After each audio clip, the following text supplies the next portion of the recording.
And now, from beyond our dimension, this is the JeffMara podcast. Here's Jeff. My guest is Dr. Bernard Beitman, the first psychiatrist since Carl Jung to systemize the study of coincidences. He's a graduate of Yale Medical School, and he did his psychiatric residency at Stanford University. He writes a blog for Psychology Today on coincidences and is the author of the book Meaningful Coincidences: How and Why Synchronicity and Serendipity Happen. Dr. Beitman, thank you so much for joining me today, and welcome. Thank you, Jeff. A pleasure to be here with you.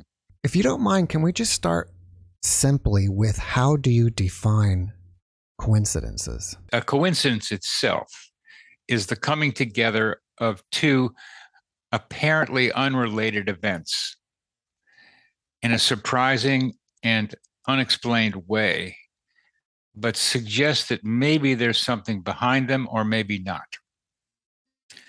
Coming together of two independent, apparently, events, coming together in a surprising and perhaps meaningful or not meaningful way. It's important to recognize that's just the anatomy of a coincidence. What we do, and I think as I talk with other people about this, coincidence sometimes means, to some people, means the events coming together are random.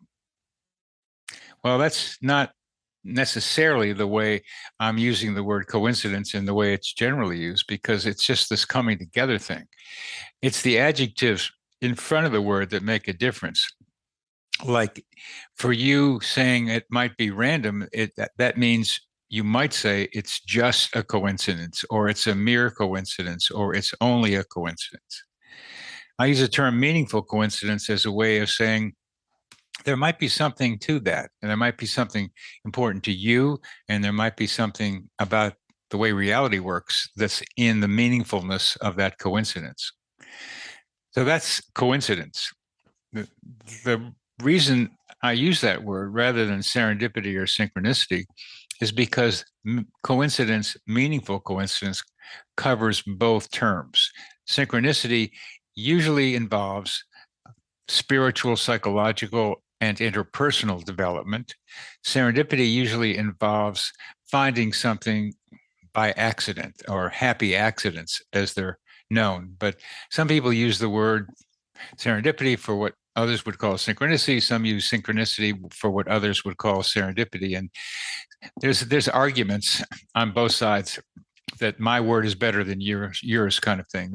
And so I wanted to get out of that argument and just use the word meaningful coincidence and leave some room for flexibility in the definition of synchronicity, more psychological, spiritual; serendipity, more like finding something that you of value to yourself in an accidental way.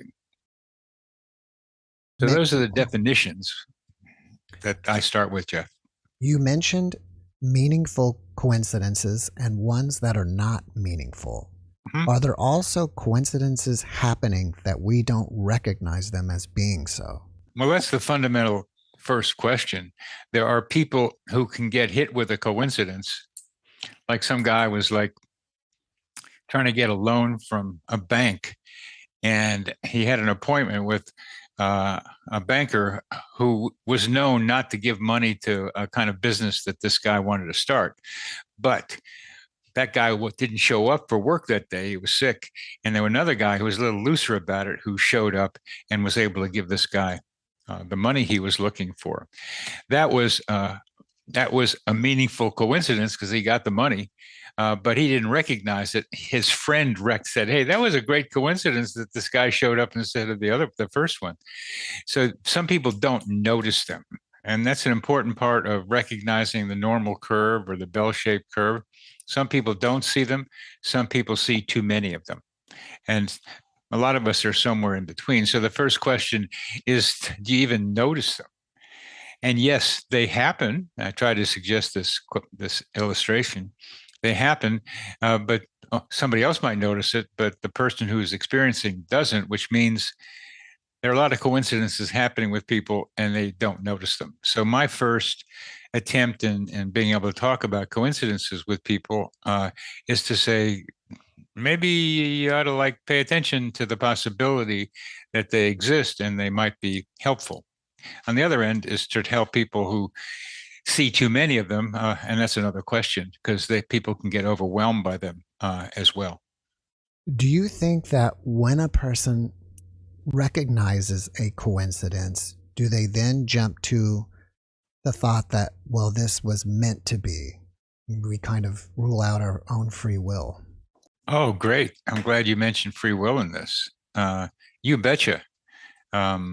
Because if it's meant to be, it meant that God, universe, some programmer someplace who's programming our lives here, however you think about the intelligence behind what's going on with us, did it. And so I had nothing to do with it. Similarly, people who say it's all random are also taking out their own individual responsibility, denying their free will. And the nice thing about your mentioning this is that if you know the cause of the coincidence, if you can explain it, then it's no longer a coincidence. As I tried to say in my earlier definition, there's a suggestion of a cause. When you know the cause, it ain't no coincidence, ladies and gentlemen. It's just an event that we can explain by God did it or it's random. In between, and this is what I try to emphasize, that each of us has more to do with having meaningful coincidences than we think. And the first part of that actually is still about going back to noticing them. If you don't notice them, then they don't happen. But if you notice them, then your agency is playing a role to start with. But then after they notice them, one of the things that you implied by your question is some people say, what are the odds of that happening? When you start noticing these coincidences in your life, can it be problematic? Like you start making up reasons for them happening that are not real? Sure. All right. In your book, you write about 4 types of coincidences. I think you classified 2 of them as serendipity and synchronicity. Is that correct? Yes. What are the other 2? Lesser known as seriality. Synchronicity and serendipity usually involve something in the mind matching something in the environment.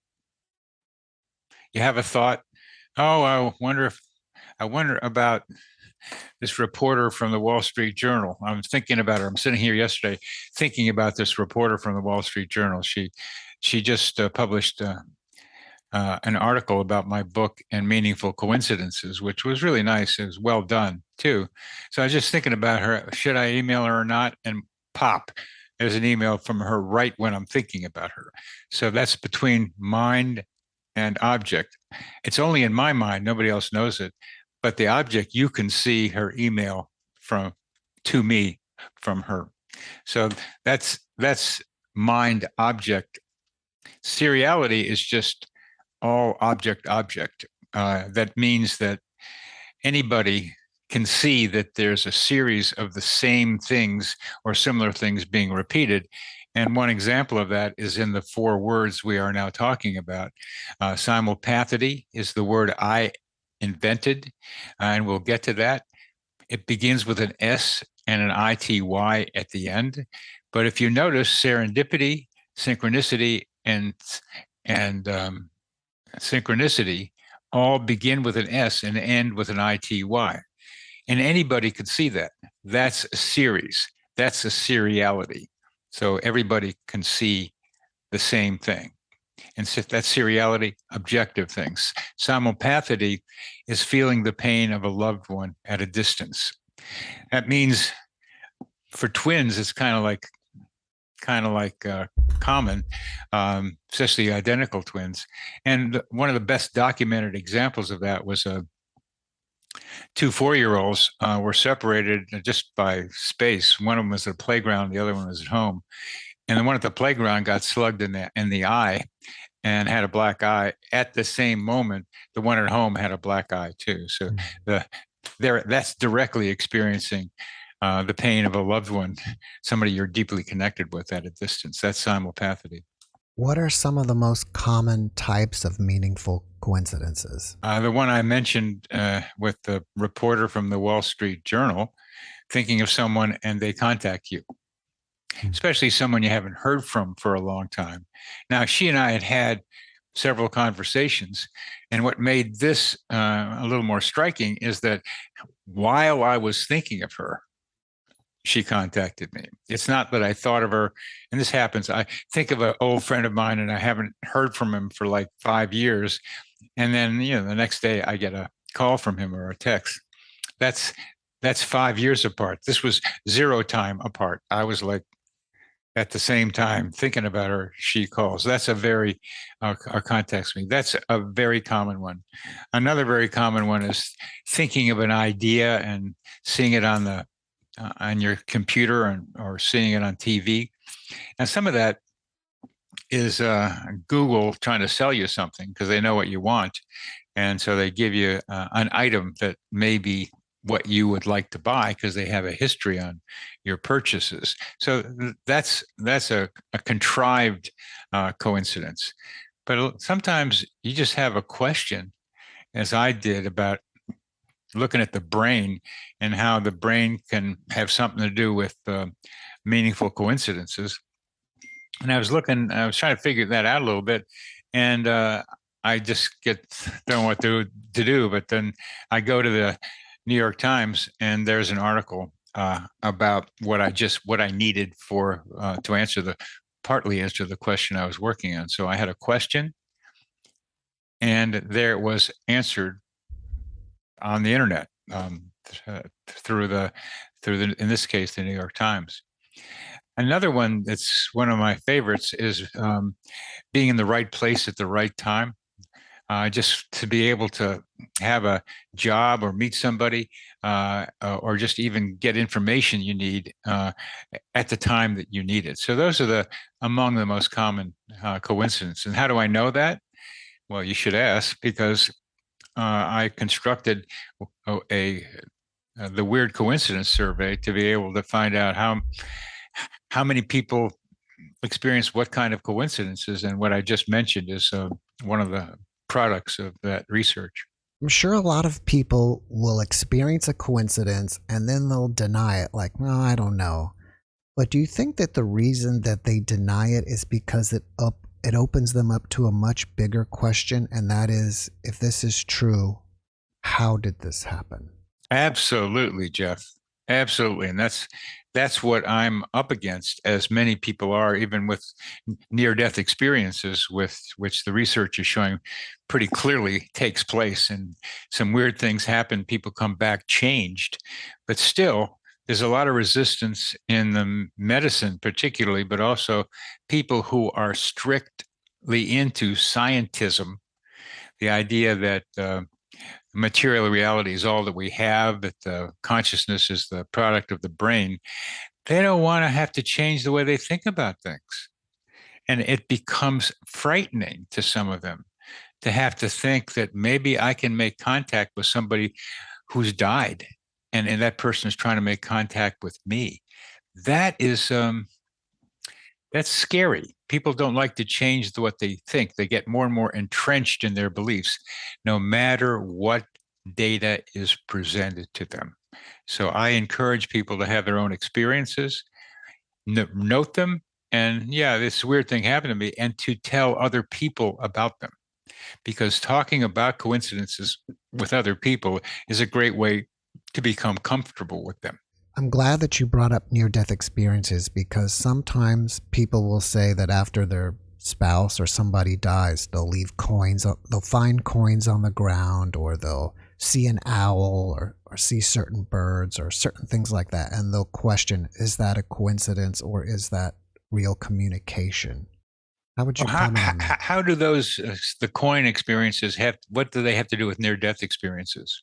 Right. What I meant was guests that will talk about otherworldly experiences or paranormal experiences. It's definitely otherworldly. Yes, it's by otherworldly we mean not fitting into the current paradigm of materialism, and the universe is random and nothing happens after we die. Yes, that's what you just were talking about. But if we talk about near-death experiences, I used the Weird Coincidence Survey, the one that gave me the data about the most common coincidences. And Bruce Grayson, who you probably know very well, and so do your listeners and viewers, is probably the preeminent near-death experience researcher these days, decided to take the Weird Coincidence Survey and give it to people who had had near-death experiences. And what he found was that after their near-death experience, they saw more meaningful coincidences. We have the data. And you just implied why that might be, Jeff. Because you have an NDE and you say, hey, reality ain't really what they told us it was. I just saw something beyond anything that I've been told before. And that means I can be open to these smaller versions of reality opening experiences, which are meaningful coincidences. You write that coincidences occur more often when people are under stress. Do you think that's due to them being or having a heightened awareness under those times? Yeah. They're looking around for help. Well, let's do what we started talking about with the coins, because I think that's an important part of what we should be talking about, and I want to talk about with you. There are times when we seem to get communications from people who have died. They seem to be talking to us through the symbols that they are familiar with, and we know they are familiar with. You mentioned somebody whose father used to give him coins or her coins, and the same kind of coins. It could be like pennies from 1945 or something. And you start seeing a lot of pennies that are copper pennies from 1945. And you say, well, how come that's happening? Well, people who want to feel this feel that maybe they are being communicated with by the person who has passed. And the word passed is kind of interesting, not died. We're more and more likely to say past. Mm-hmm. And it doesn't mean P-A-S-T too. I mean, they were past, they were in the past in your life, but we mean they've passed over to something else. The word past implies a belief that maybe their consciousness is still around. And that's an important way to start thinking. One of the stories in my book involved a blooming of the favorite flower of the deceased in the winter. In a PhD thesis on synchronicity and grief, a person named Jennifer Hill described how a gardenia bloomed in November after her grandfather died. Now, gardenias don't grow in November where they were living. The unexpected growth helped her grieving grandmother heal, because her grandmother knew very well that gardenia was his favorite flower. That was something they both knew, and it was intimate to each of them. So she had a feeling that he was still there. And that's reassuring. Another story, a little bit different, but somewhat similar, that a friend of mine told me. It was about a grieving mother whose child had died at age 5. I mean, that's one of the hardest things for a parent, is the child dying. And when your parent dies, it's kind of more expected, but your child dying, that's a big loss. Shortly after the funeral, at an outdoor brunch, a small bird landed on her breast and stayed there for some 30 minutes, looking around, chirping, and looking at her. The woman finally shooed the small bird away, and with this movement of her hand, she began to also let go of her child. So in this instance, there was a letting go of the grief that began with that story for that woman, as sad as that was. In your book, you talk about the internal GPS. Can you tell us more about that? Let's take the mother and the baby bird. by internal GPS or human GPS, we get to where we need to be without knowing how we got there. And this mother, this grieving mother, got to a place where there's a bird that could do that for her. Now, random, it's hard to be able to understand particularly how that happened, but I'll give you a different example that it is a version of near death, but in a different way of understanding near death experiences. A teenager, about age 17, 18, was really depressed and had enough of life. And she got into her car and drove out to a lake in a forest that she kind of knew but hadn't been there much, and had her father's gun with her. And as she was sitting there in the car wondering, should I kill myself or not, another car drove up next to her, and she looked over, and the driver was her brother.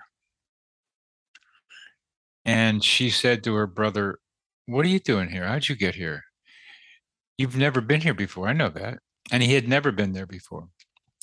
But he got to where he needed to be without knowing how he got there. He said, "I just felt the need to come here." And so saved his sister's life. Similarly, a mother came home from shopping. She looked for her daughter Ruth, and Ruth wasn't at home where she was supposed to be with the babysitter, and the babysitter said, "No, she's next door." And the mother went next door, and Ruth wasn't there. So the mother became frantic, and without being able to say how she did it, she drove her car to a park, parked the car, walked down a path, went to a quarry, and she knew where the quarry was. And there was Ruth and her friend about to jump into this quarry, which is pretty deep, and it would have drowned. So the mother got to where she needed to be at the time she needed to be there. I call that human GPS or inner GPS, that we have the ability to use, let me say, parapsychological information, psi information, telepathic kind of information to get where we need to do. The real fun of that question is, like with that brother finding his sister, how did he know to go to a place he'd never been before? And that's the fun of human GPS or internal GPS, because GPS of our cars get us where we've never been before. And it looks like the internal GPS of our minds can get us to where we need to be without our having been there before. Many people think that synchronicities and serendipities are always positive, beneficial, and helpful. You make the point that clearly some of them are not. Some of them are not. There's the lightweight ones that aren't so great. I mean, you mentioned it's meant to be kind of thing. It's very common for people to have coincidences with people they just met, and it feels like fate or kismet. It feels like this was meant to be. And as you mentioned, I have a Psychology Today blog, and it's been about 1 million looks at what's on that blog. One of the most popular, if not the most popular one, was, does this coincidence mean it was meant to be? Because a lot of people do have that feeling that this was meant to be. Well, there's several stories in there that tell you that maybe it isn't. I call these false promise synchronicities. They're false promise coincidences. They seem to promise something, but they don't really deliver. And one example, not necessarily romantic, was a guy who was famous for a while on a TV network, and now become a broadcaster on the radio, who was trying to get another job. And he's on his way to the interview to directly talk with the person who's going to decide whether to hire him or not. And he sits next to a man, and they start talking. And the man he's sitting next to is the boss of the guy who's going to decide whether he's hired or not. And they have a great conversation, him and the boss. And so I thought, this coincidence means it's meant to be. I'm going to get the job. He didn't get the job. A false promise coincidence. But one of the more, I think, devastating ones of these involves a woman named Elizabeth Targ, who was a physician and a medical researcher. She'd gotten some pretty good results from doing distant healing for people with AIDS in the 1990s. And she managed to get a grant from the US government to study distant healing for glioblastoma. Glioblastoma is an aggressive brain tumor. If you got it, it's going to go pretty fast and spread around pretty fast. So as this project was getting going, Elizabeth Targ was diagnosed with glioblastoma. What? Here she's studying something and then she gets it? Well, that's one of those objective coincidences. You can see that she's studying and she sees that she's got it, but that's not a happy coincidence at all, Jeff. Did she manifest it in her own body? Well, that's by studying it, she created it, you mean? Yes. Well, that's one way of looking at it. And it could be, it really could be, because we don't know, but because we get mixed up with time and that she created it. But another way to think about it is she kind of knew, she subconsciously knew she was going to get it. So she picked something picked a treatment that she might be able to be responsive to. And that was also, that's like a precognitive thing. Rather than manifest or precognitive, but the two of them are related. Precognitive and manifestation are related to each other. Imagine it, that's precognition in a way when it happens. So, and imagining helps make things happen. So we've got two explanations that are part of the possible story. Manifestation is, I think, really big right now, probably because of books like The Secret and other things that are out there, and people are trying to, especially manifest wealth into their life. Do you think that that is possible? And then do you recognize it later as a coincidence? The Secret was very popular, and the idea is still around. But the first book had an example of manifestation, which was lying in bed and having like $1,000 bill on the ceiling and imagining that money would then come to you. Well, I've objected to that because I think you can't just lie in bed and imagine things. You've got to do something. So people have done vision boards, which are not unlike the $1,000 bill on the ceiling. You've got to do something to make them happen, I think. Sometimes they do happen and it's almost precognitive, but a lot of this manifestation requires individual responsibility beyond just imagining it. That's my opinion, and I think you can imagine things and make them happen. But even voodoo, even positive voodoo, imagining kind of having a positive effect on somebody, and Dean Radin has done research suggesting that you can imagine not just sticking pins in a doll representing somebody, but you can somehow caress the doll, and you can feel that person who is the object of it has a change in skin resistance, which suggests that there's some impact, and probably a positive impact. Still, you're doing something. You're not just imagining, you're doing something. And for me, it was like, I loved playing football and baseball, and I loved being good at it. I was scouted by the Oakland Raiders. I tried out for the Pittsburgh Pirates. I could imagine things that I wanted to do on the field, and they happened. One of them was hitting the first pitch of a game for a home run. I was a leadoff hitter. I didn't hit a lot of home runs. I probably hit 2 home runs in my life in kind of on the big diamond. And this one was the first pitch against a guy who went on to play for the Philadelphia Phillies, first base, not as a pitcher. And my brother said I had rounded second base before the ball came down. Well, it's a fun story. I don't know. I wasn't looking. I was just running. And other times I have imagined running the opening kickoff back for a touchdown in football.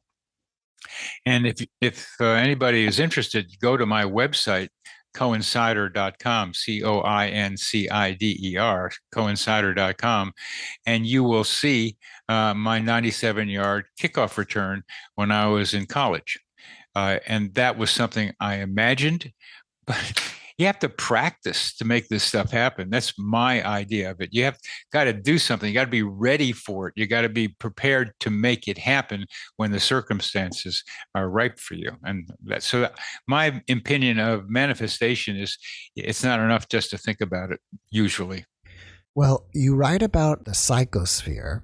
Yes. And whatever's in the psychosphere is collectively all our thoughts, energy, and is it potential that somehow through the psychosphere that we can manipulate matter? Please explain how you think that might happen, Jeff. You can get your mind in a certain state that raises your energy? No, I think it's a good question, and I have not tried to imagine how that might happen yet. I'm more able to think about how communication between people may happen in the psychosphere, but I hadn't really gotten around to thinking about psychokinesis, which is what you're just talking about, being able to move things around with your mind. I think you can. I think we can. I think we create thought forms that have energy that can affect other people, other things. One kind of example of that is I heard just recently when I was on another podcast from the host, someplace in Africa,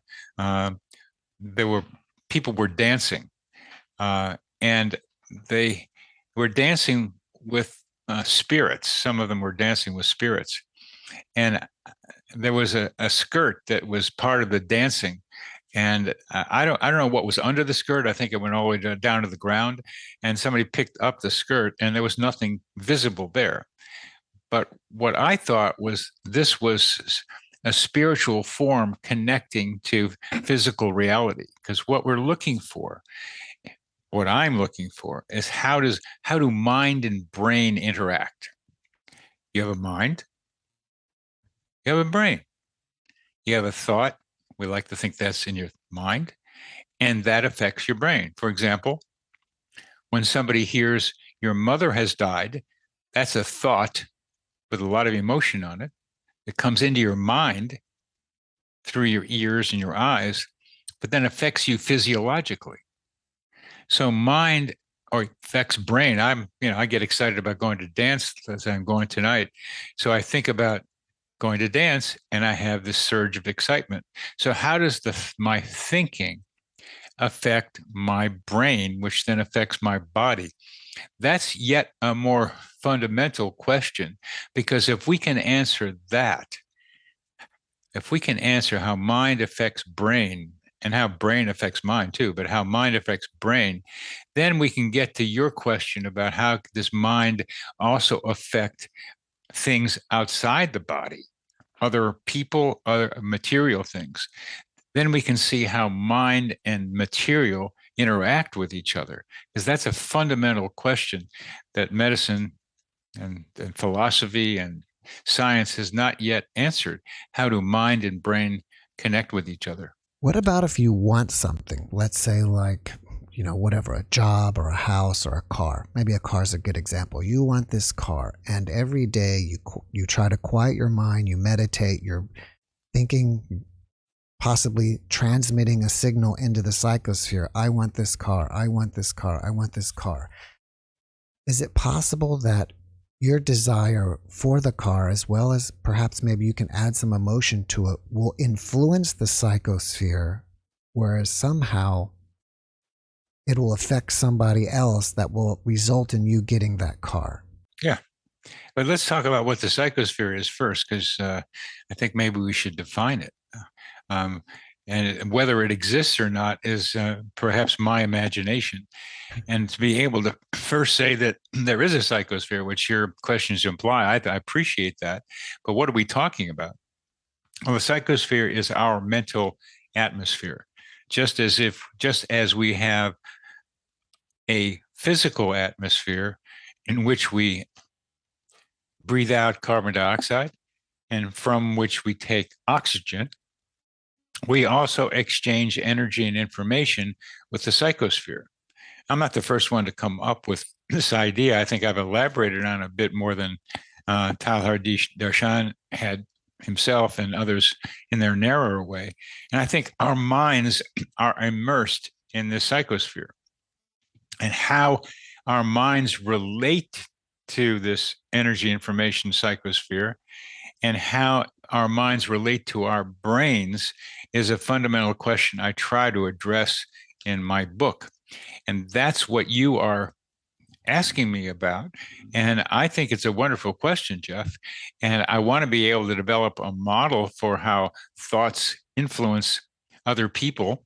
And I have the idea of how thoughts influence other people. I think now that I think about your question, I have an idea about how that works. In the book, there's a story of the three Lauras, of the two Lauras rather, two 10-year-old girls. And the story begins with the 50th wedding anniversary of Laura Buxton's grandfather and grandmother. Now, her grandfather was really very saddened by the fact that Laura Buxton, his granddaughter, did not have a friend. Just didn't have a friend. So the grandfather wanted Laura to have a friend. So he took one of the helium balloons that were part of the celebration and put a tag on it saying, "Please return to Laura Buxton," and let the balloon fly up into the sky. This was in England in the early 2000s, 2003 or so. And balloon went up. That balloon traveled, just follow my fingers because this is what I'm trying to say. That balloon went up and traveled 140 miles and landed in a bush right next to the house of another Laura Buxton, who was also 10 years old.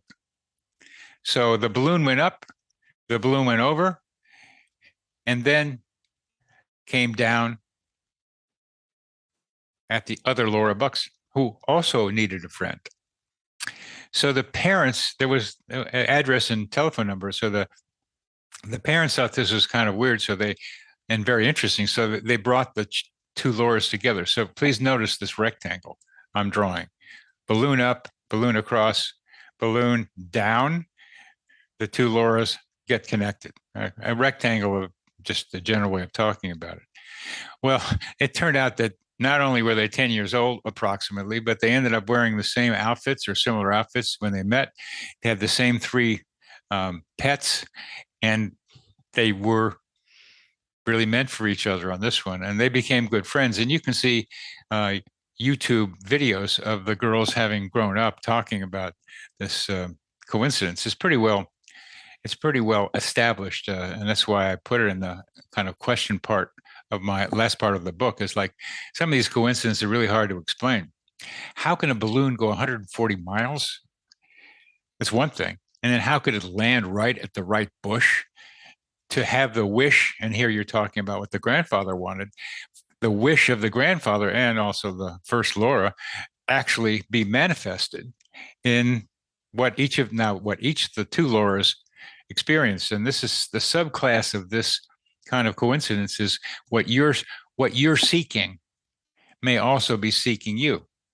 It's not, nothing is always the case, but in this case and other situations, coincidences, there is this this harmony between what the seeker is seeking and the person who is sought, who also is looking for the first person who's apparently the first seeker. So how does that illustrate how somebody's thoughts can influence somebody else's thoughts? Well, I had a friend of mine telling me the other day that she was so upset because she hadn't been with her boyfriend for a long time. They'd kind of broken up and she wanted to be with him. So she said she said she sent out smoke signals. Well, I'm saying the smoke signal was like the balloon from the first Laura's grandfather going up. And the place that the balloon gets replaced in this story is that each of us has what some people call a holy guardian angel. Other people might call that the higher self. And that higher self is able to move around in the psychosphere and pick up information that we down here don't really get. And so that's why it's good to listen to and know how to listen to those inner voices inside of you. Sometimes they come out as physical experiences. So you listen and they kind of tell you something. So this smoke signal went up to her higher self because they were connected, and that emotional connection makes a big difference, but in a lot of making these things happen.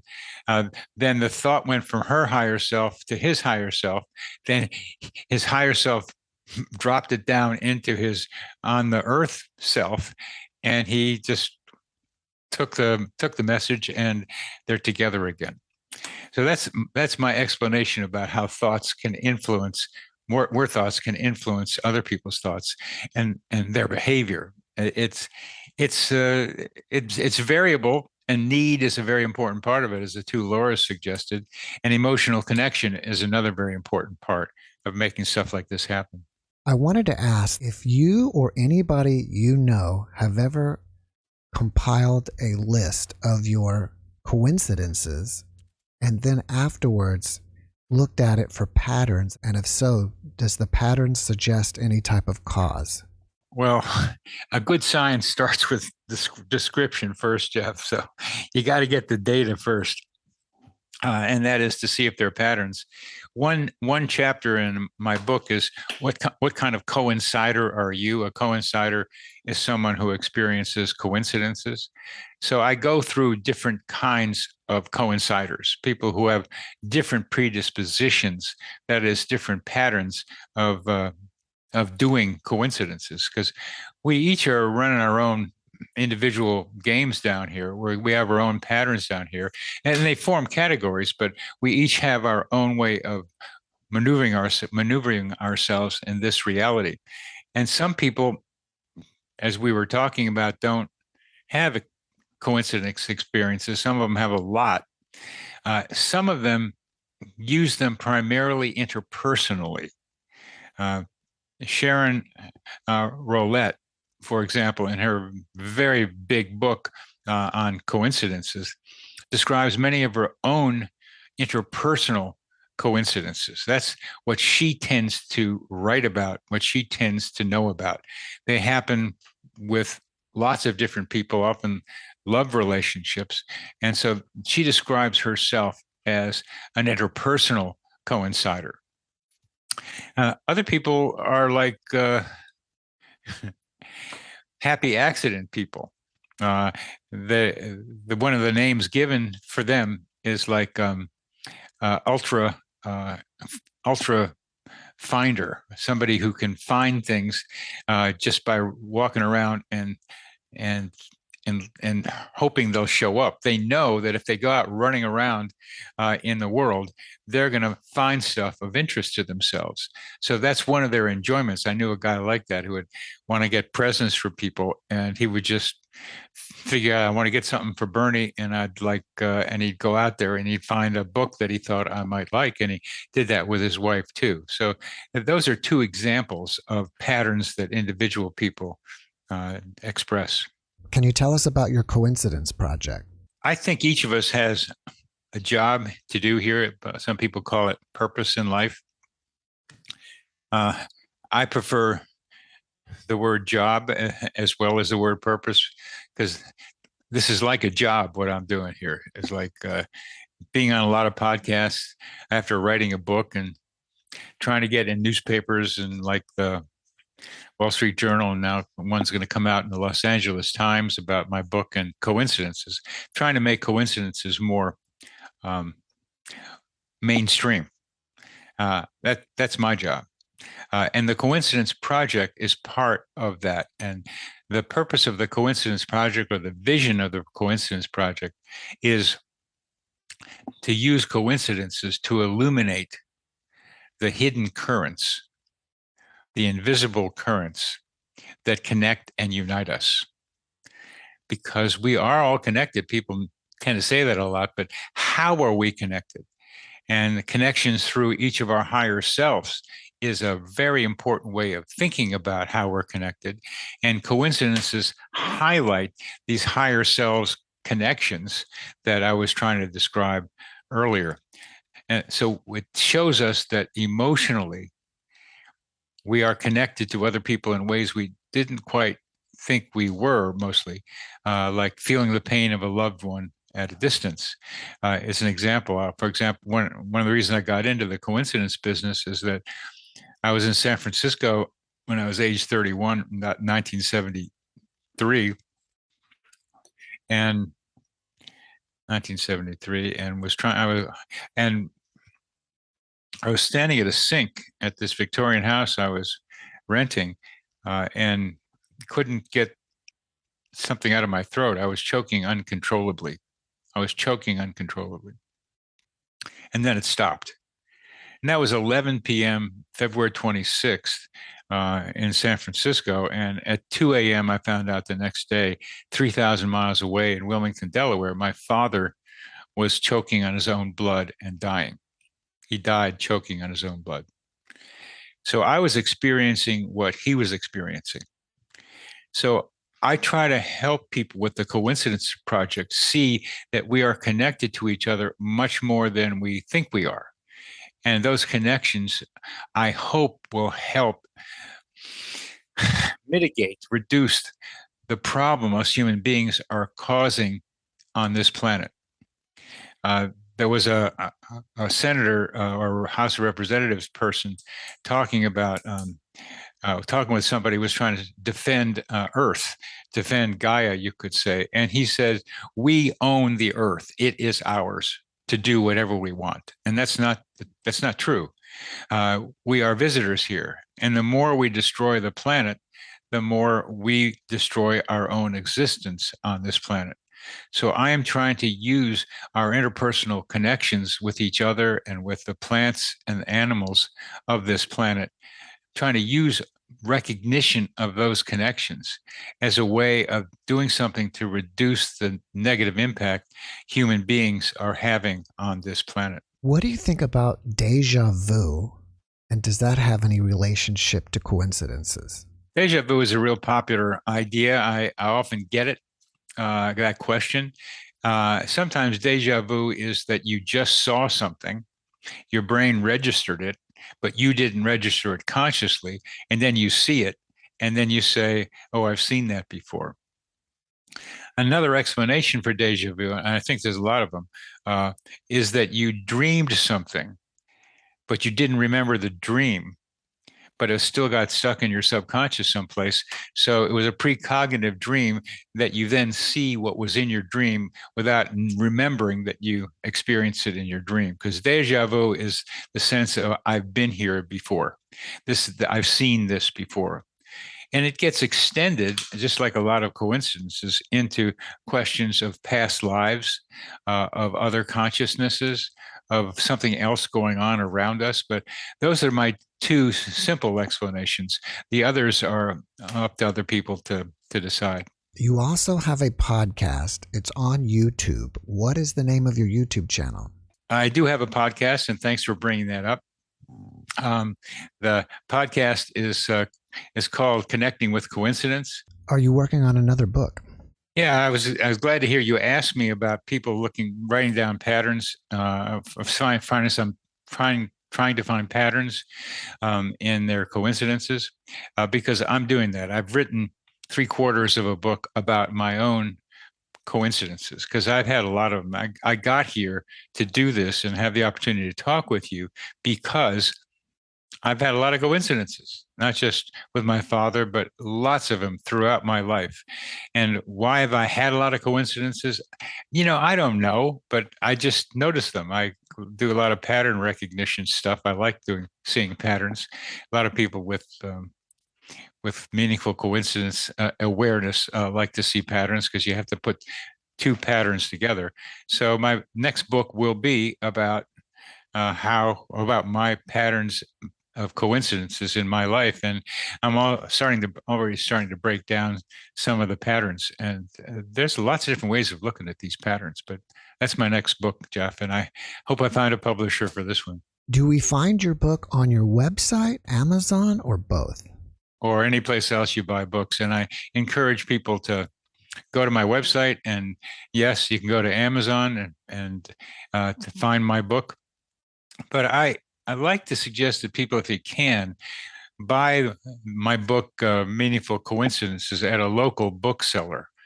I don't mean Barnes and Noble, but that would be better maybe. But bricks and mortar places need our help, and I really encourage you to go to your local bookstore and tell them to order it. At least it comes through them, and we do something for our local towns. But you can get the book any place you buy books.